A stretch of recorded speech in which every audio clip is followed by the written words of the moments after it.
Have you noticed that people seem pretty irritable these days?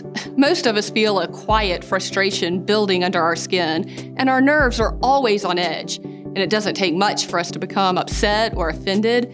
And isn't that just exhausting? Well, in this video, we're going to examine how we can live a life of immense joy and peace that Jesus said was available to all people. And no matter who you are or what you believe about God, I believe it's within your reach, because Jesus said that even in the frustration and irritation of life, a gentle, restful life is possible. So for many of us at Community Christian Anywhere, we have found this life in centering our life around what Jesus said was the only thing that mattered. That you and I would learn how to love everyone always, just as He did. And it's a love that is not easily irritated or offended. And that's what we're going to be looking at throughout this video. Hi, my name is Kelly, and welcome to Community Christian Anywhere.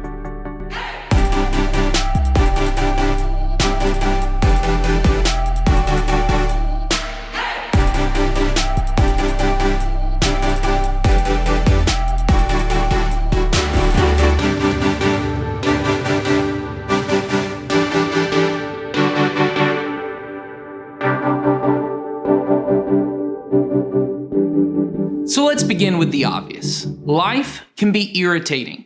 Difficulties and troubles seem to be an inevitability, everything from waking up late to traffic jams to bad customer service to bad cell service. Frustrations abound. And even though they can be incredibly life-giving, some of the most irritating parts of life are, well, other people. It's just natural, but Jesus said the most important thing in life, in fact, the only way to live a good and pleasing life, is to love everyone just as He loves us.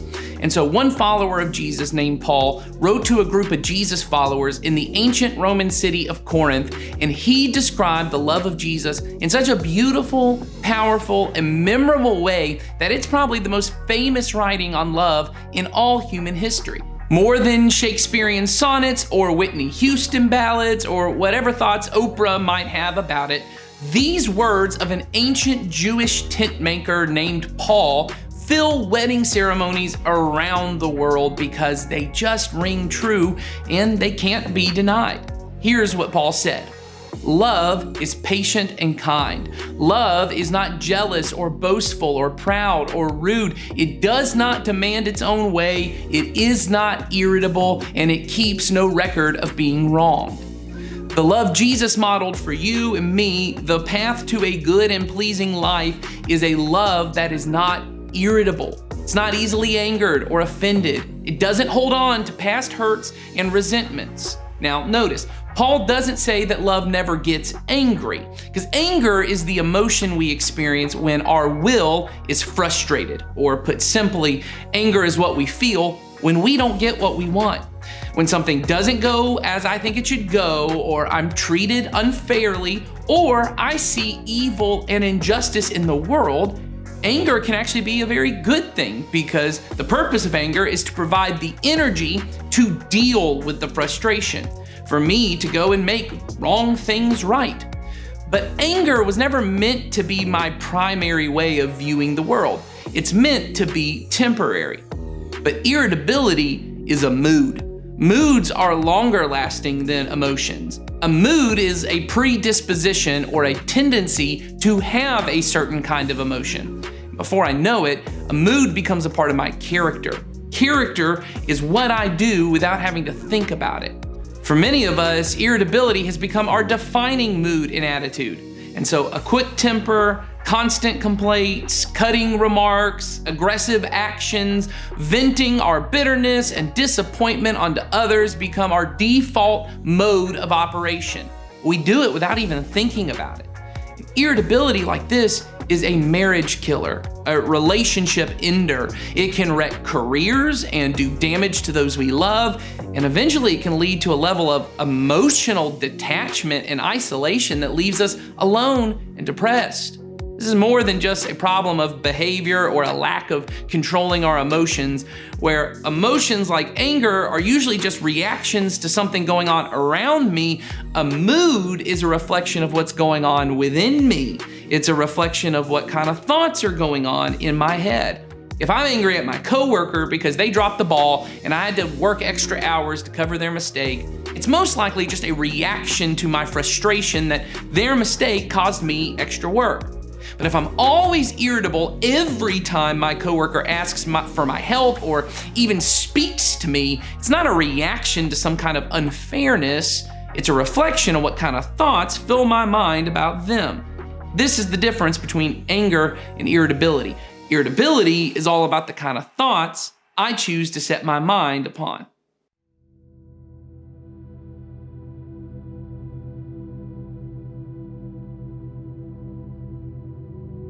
Imagine your day for a moment. The alarm goes off and your first thought is, seriously? Already? Why do I have to get up this early?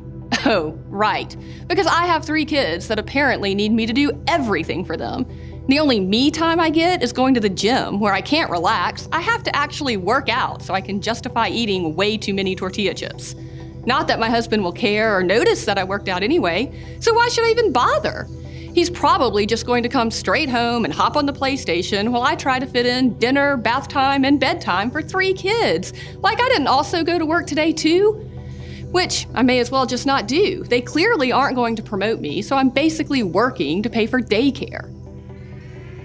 Now, that may just be me, but what kind of mood do you think you'll be in all day when this is the narrative running around in your mind? How much patience are you going to have for anyone's mistakes? How much kindness are you going to be able to offer when you feel unappreciated and ignored? How can you deal with a traffic jam or spilled milk or a crying 3-year-old when this is the soundtrack of your mind? But let's imagine a different day. You wake up to the sound of one of your children yelling, "Mommy, I have to go potty," and another playing in their rooms. Instead of complaining it's too early to be dealing with this and why can't they ever just let me sleep in, you choose to think, I know it's early, but how cute are they? God, you have blessed me with some amazing kids.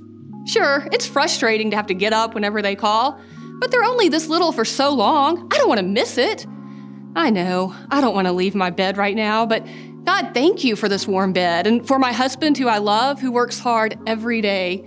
Thank you for my job and my friends and all the blessings I have in my life. All of this is a gift, and I never want to take it for granted. Now let's be honest. That seems like the most unrealistic way of waking up. But why is that? Because we've never chosen it. Here's what I mean. Who's in charge of your mind?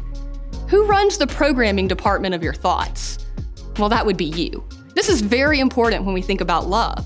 The greatest and most important freedom in your life, which nobody can take from you, is the ability to decide what you will focus your thinking on.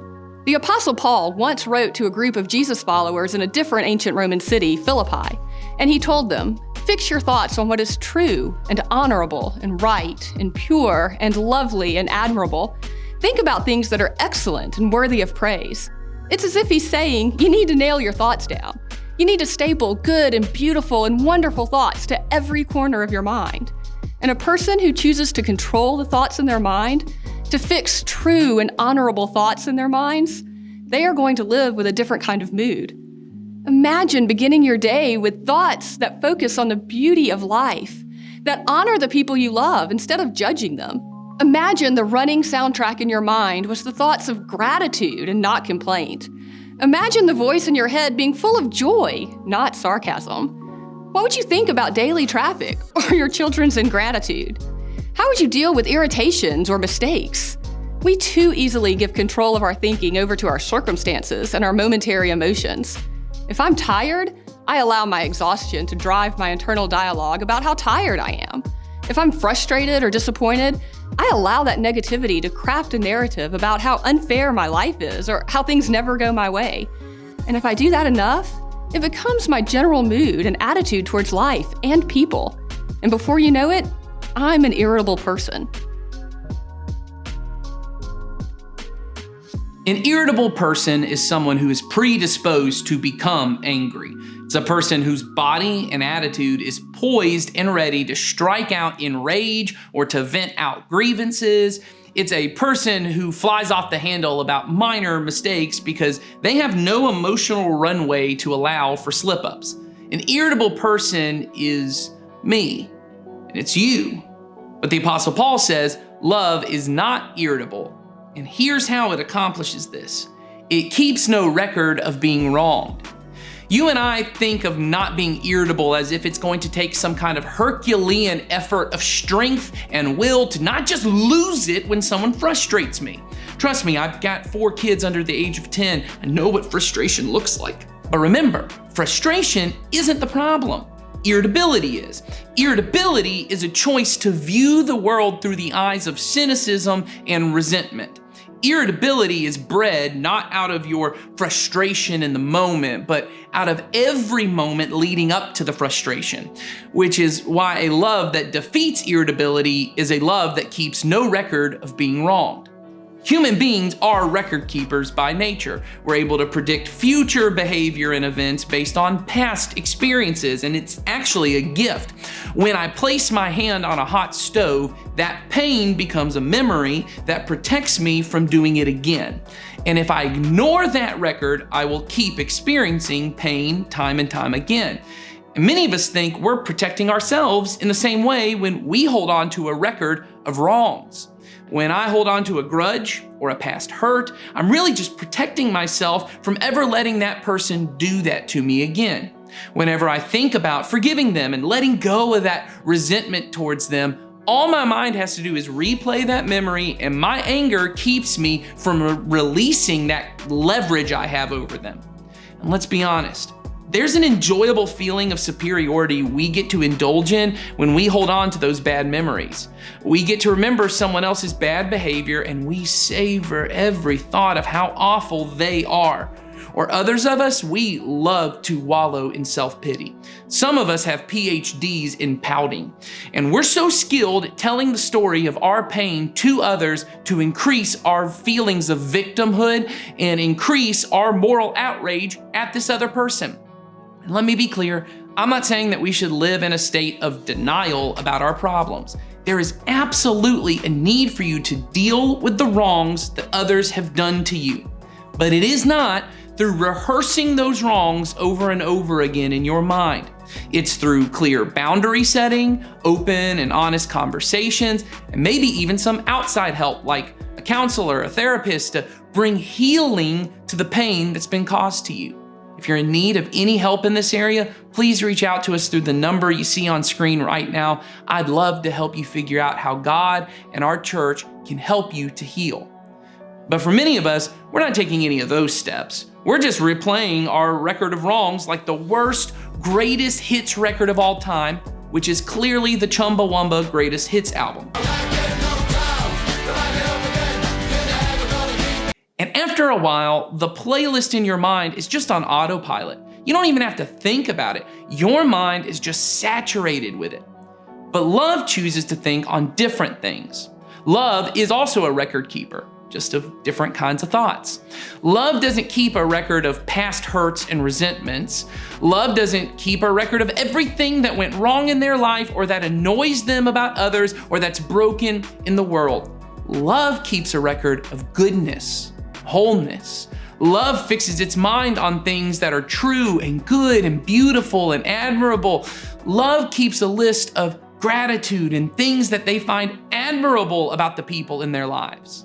Love fills their minds with stories that inspire beauty and wonder in their souls. Love thinks on things that make it easier to be filled with joy and peace and patience, even when their circumstances are difficult or frustrating or annoying.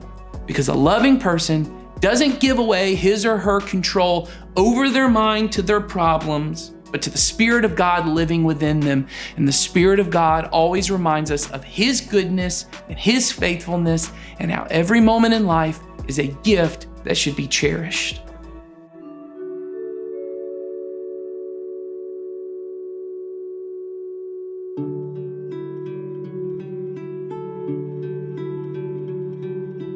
I am a really negative person. And I used to say, no, I'm a realist. People would say, you're so negative, you're a pessimist. And I'd say, no, I'm a realist.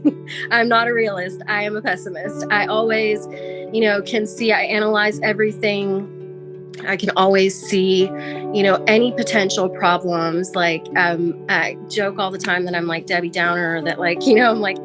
Yeah, normally I have a tendency to fall into an overwhelmed and stressed state of mind, which really bogs me down. And prevents me from doing anything productive. It just really holds me back. But in having school, work, wedding planning, and everything else, that's additional things to worry about. So just an example, our house flooded at the beginning of January, and we had to replace all the flooring and a lot of the walls, and our stuff wasn't damaged, but we were displaced for 2 months. I said to my husband the first night, I said, all things work together for good for those who love God and are called according to his purpose. And I think it was really cool that was one of the first things that came to my mind because of having done this practice. And then I just kept reminding myself of that, like even when I didn't feel that anymore, which happened often, like being in a hotel with 2 small children. You're not thinking like, oh yes, this is going to work out for the good. It was just really stressful and hard. But, through all of it, I could see how things were, that overarching theme of like God was doing something. Having done this practice and being able to find the breathing room and the peace of just the day-to-day joys that are presented to me, I'm able to keep going forward and not allow myself to be overwhelmed and stressed out, just because I know God's present and he's there with me, just by recognizing just many gifts that have been presented to me. Because I've often felt I've delayed going to school or just kind of general progression. And when doing this practice, I was able to look back and really see what God's done in my life with, just being engaged and going through school now and being able to hold decent grades and have a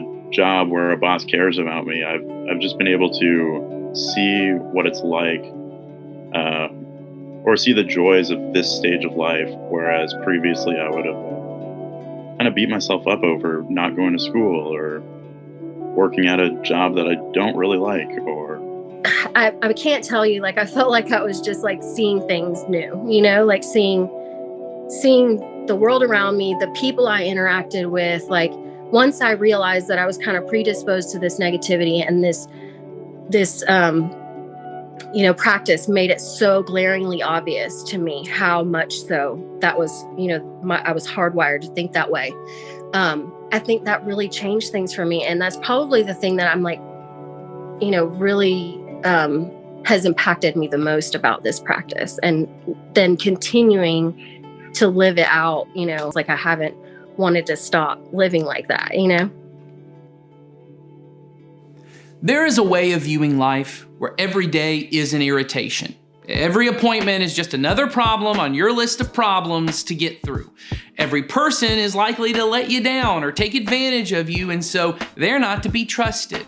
Where worry and stress and disappointment are a constant struggle, and the only way to keep you safe is to use your past hurts and resentments as a playbook to avoid future suffering. Well, when this is your thoughts about life, is it any wonder why you have such little patience? Why you give others so little slack? Why you're constantly on the edge of a meltdown? Why every person around you is always walking on eggshells, and why you're always feeling defeated? Because you can't love others when you view them and all of life as a frustrating problem to be solved. Jesus invites us into another way of viewing the world, where life is a gift from a loving and generous Father who is actively involved in the details of our lives, where he intimately cares about every fear, every care, every tear we cry, and he's always working for our good, where every sunrise and sunset, every drop of dew on every blade of grass, every color, every note of music, every savory flavor, every beautiful thing in creation is a reminder of his glory, and it's just another gift to make this life more enjoyable for us, where every person we meet was carefully made in the good and beautiful image of God, and every moment is an opportunity for us to experience God's love more fully as we share that love with his children. What would your mood be when this was your focus in life? How would your relationships with God and others and your fundamental experience of life change if you filled your mind with these thoughts? This is one of my daughters. Her name is Heaven, and she is just a bundle of joy. I mean that in every way possible. She loves to feel joy. She hates to hold on to any bit of anger or sadness or fear, which of course comes with its own set of problems, but she's young, give her a bit of time on that one. But as all my children do, Heaven teaches me a lot of lessons about life. One of those is about how to savor every good thing in life. One day I had made breakfast for my daughters, their favorite pancakes. And I approach eating the way I approach everything in life. It's a task to be done as quickly as possible so I can get on to the next thing. But not Heaven. She was taking the smallest, most delicate little bites of this pancake as if she never wanted it to end, and she had this massive grin stretched across her face every time she took a bite, and her eyes would just close in what I assume was a feeling of pure ecstasy. And Heaven slowly opened her eyes and asked me, "Daddy, is this called enjoying?" And I said, "Yes, baby, your whole life is called enjoying." And I saw in that moment the wisdom of a child. Pancakes are a good gift from her father who loves her, and so they are to be enjoyed. I know, it's startlingly brilliant, but how often do we miss that simple truth? This life is a gift. Every breath is a gift from our Heavenly Father, and it's to be enjoyed and savored. It's not to be scoffed at as if cynicism and sarcasm are a sign of wisdom and maturity, that I've grown past the naivety of enjoying things. It's certainly not meant to be complained about or given over to irritation because it's not precisely the way I want it to be. Life is a precious gift, and your mind and your will are precious gifts that God has given you so that you could choose to fill your mind with delightful, admirable, beautiful, and pure things that would lead you to worship Him. So can I challenge you today to begin filling your mind with a record of rights and not wrongs? Maybe it's creating a journal of delight where you just list things that you enjoy. Beautiful songs or stories that inspire hope in you, or moments from your day that made you feel loved. Maybe fill your environment with images and scents and tastes that you enjoy. Maybe end each day with a journal of gratitude and just start listing things and people and events in your life that you're thankful for. One thing I've done for the past couple of years is that I regularly write letters to people who are important to my life. People who've made an impact on me or who I'm thankful for. And oftentimes people who have hurt me or frustrated me or I find myself being irritated at. I make a conscious decision to write a letter telling them of all the things I admire about them or the things they've brought into my life that make it better. Because God has given you and me the ability to determine what we fix our thoughts on, and love chooses to fix our thoughts on things that lead us to love and joy and peace. And as we do this, as the playlist of our mind shifts, so does my mood. And I don't feel irritable all the time. I'm grateful, I'm joyful, and I'm in a place where I can truly love others like God has loved me because I'm not consumed with trying to make my life less irritating or wallowing in the joy of irritation over how cosmically unfair my life is. I'm enjoying the gift of the life and the people God has given me, and I'm not missing a single moment of it. This kind of life is available for you if you choose it. And here at Community Christian Anywhere, we believe that we best experience a life of love when we find a community of Jesus followers we can be committed to. Because it's in a community where we really learn what it means to love everyone always. And we'd love to help you find a community of people who can help you find all that God has in store for your life. I want to encourage you to reach out to us by texting the number you see on the screen right now. Our speaker for the day would be happy to help you get connected to our community here. You can also go to our website, cccanywhere.com, and click on the card you see that says Join Our Facebook Group.